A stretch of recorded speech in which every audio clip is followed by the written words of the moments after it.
A 15-year institution serving Chicago's Austin community, the Westside Health Authority, uses the capacity of local people to improve the health and well-being of community residents.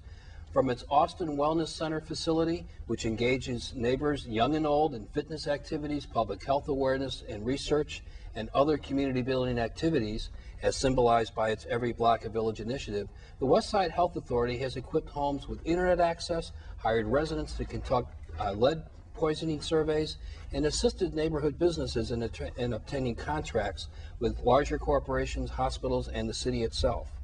And now, community residents have a new vision: to create a cultural arts youth center for children in the Austin community. So tonight on Community Media and You, I am very pleased to introduce the founder of the Westside Health Authority, Jacqueline Reed, who's the CEO and founder, Yvonne Mesa McGee of the Austin Weed and Seed Program, and Danye Ebenezer, who is a youth organizer with the Westside Health Authority. Thank you all for joining me. Thank you. Jackie, what was your idea 15 years ago in trying to, in a challenging community, the Austin community, try to do something like a Westside Health Authority? What was your Well, idea? you know, I think that 15 years ago when we were in the community, I had seen a lot of people talk negatively about the community, and they just didn't know the good stuff that went on in the neighborhood.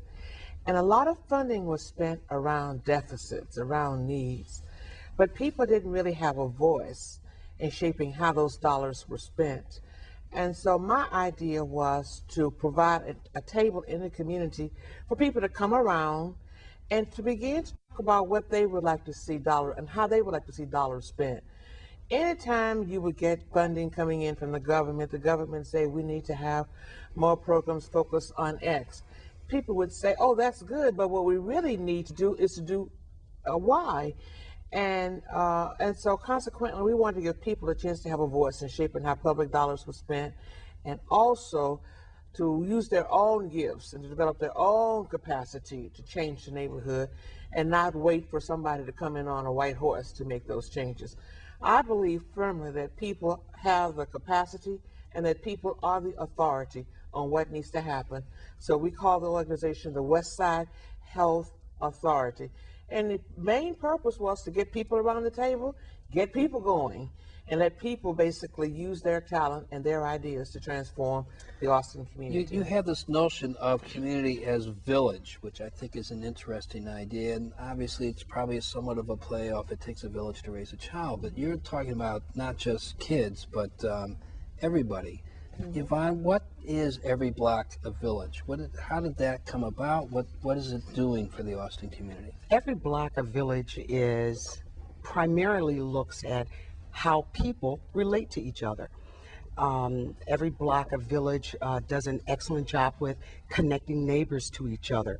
The whole purpose behind Every Block a Village is for the community to know and understand that in order for us to grow and to have healthy relationships, is that we have to interact in a positive way with each other.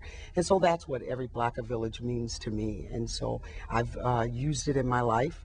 And everything that I do, it's a normal part of who I am and how I grew up. Things that go on now in the community, in some communities, and the way that we see it in the media, I don't think is a positive reflection on a lot of us in the community that do so much to help each other. Now, the media would say, and the media is many different things, yes, and we'll talk about this later on some more, but the media would say, well, it's not our job to tell positive stories. Our job is to tell the news. So, Danye, what's the news going on in your neighborhood now? Well, the news in my neighborhood right now is that a lot of teens and a lot of youth, the fact of the matter is that there isn't a lot of things for us to do. There isn't a lot of place for us to go to keep us out of the streets. And there isn't a lot of people that, besides the Westside Health Authority, that I can see, and a lot of these other community agencies that are really looking to help the youth. Like what she said, with Every Block a Village is basically a way to get the seniors and the older adults connected with the youth. And I don't think it's possible for us to bring the youth up without having the adults behind us. Well, I just want to piggyback on that because, the whole idea about every block of village is that if it takes a village to raise a child, which is focused certainly on our youth, how are we going to raise youth and keep them out of jail? How are we going to raise youth to excel in school? What are the norms and values in our community that we really want culturally transmitted to our youth? So if we're going to do that, then how do we go about the business having a village that can do that? So it takes a village to raise a child. What does it take to make that kind of village?